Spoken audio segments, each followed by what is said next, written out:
ના પ્રાણીઓ એવા હોય કોઈ નુકસાન નથી કરતા, એનો એક વધ કરવા વાળા હોય. કોઈ વખત કોઈ કબૂતર વગેરેને ગોળી મારી નાખે, એ વધિક કહેવાય. એ વધિકતા પણ પાપ છે.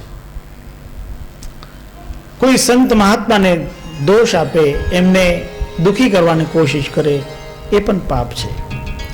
એવા બધા પાપ પણ કોઈ પાસેથી થયા હોય અને એ વ્યક્તિ સદગુરુના શરણમાં આવે અને આવા પાપ પુનઃ ન કરવાની પ્રતિજ્ઞા લે, તો સદગુરુ કહે છે કે એને હું પાપમાંથી દૂર કરું, એનું કલ્યાણ થઈ જશે. એના માટે એને જ્ઞાન યોગ અને ધ્યાન યોગનું દાન સદગુરુ કરે અને એના દ્વારા એ આત્માનું પુનઃ કલ્યાણ થઈ જાય છે. મિત્રદ્રોહ કૃતો એન તથા વિશ્વાસઘાતક તસ્કરો હિંસકો વાપી તેજેત તત્કર્મકમ યદિ. કોઈ દ્વારા મિત્રનો દ્રોહ થયો હોય, વિશ્વાસઘાત થયો હોય, ચોરીનું પાપ થયું હોય, હિંસા થઈ હોય, આ બધા કામ એ છોડવાની પ્રતિજ્ઞા લે અને સદગુરુની શરણમાં આવે તો સદગુરુ એનું કલ્યાણ કરે છે.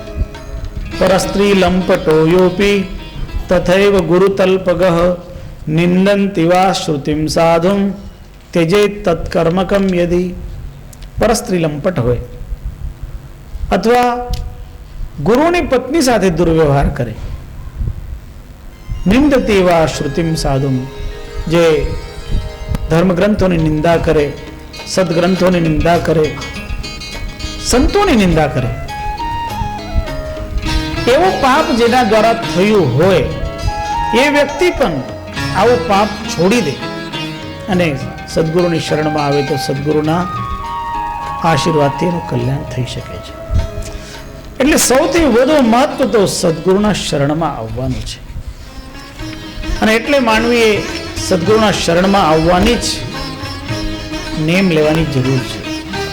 સદગુરુના શરણમાં આવે તો બધા પાપ કયા સંચિતમ વર્તમાનમ ચ આગામિકમ ચ કર્મયત તદ્ધિ ધ્યાન બલાદેવ સમગ્રમ પ્રવિલીયતે. 3 પ્રકારના કર્મ હોય છે માનવ: સંચિત, ક્રિયમાન અને પ્રારબ્ધ. 3 પ્રકારના કર્મ હોય. સંચિત કર્મ તે જે આપણે જન્મ જન્માંતરથી કરેલા પડેલા હોય, એ સંચિત. એમાંથી થોડાક કાઢીને આપણે વાપરતા હોઈએ, જે થોડાક કાઢીને આપણે વાપરીએ એનું નામ પ્રારબ્ધ. અને જે આપણે વર્તમાનમાં કરીએ તે ક્રિયમાન. આ 3 પ્રકારના સંચિત, પ્રારબ્ધ અને ક્રિયમાન, આ 3 પ્રકારના કર્મમાંથી સદગુરુ આપણને મુક્ત કરાવે. એટલે આપણે સદગુરુના નામનું નિરંતર ચિંતન કરવું જોઈએ.